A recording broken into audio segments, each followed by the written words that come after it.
আমি এই ইসলামী শক্তি বারবার আপত্তি জানাচ্ছি আপনার এই শব্দটাকে। এগুলি ইসলামী শক্তি না।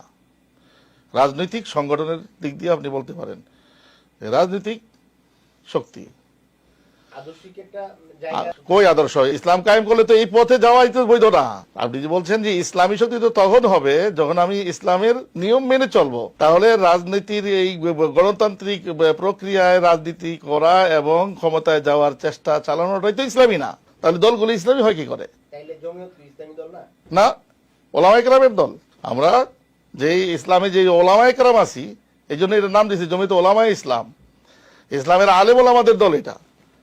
কিন্তু এটা দিয়ে ইসলাম কায়েম হবে, এটা আগেও হয়নি, এখনো হবে না। আসতে হবে আমাদেরকে সাহাবাদের কি সেই তরিকাতে আসতে হবে। গণতান্ত্রিক প্রক্রিয়ায় ইসলাম কায়েম হয় না, ইসলাম টিকিয়ে রাখার একটা চেষ্টা করা যায়। আমরা ইসলামকে টিকিয়ে রাখার যতটুকু আছে এটাকে টিকিয়ে রাখা, এইটার যত চেষ্টা আছে এটা খাই, এখানে তো আমরা কি হাবুডুবু খাচ্ছি।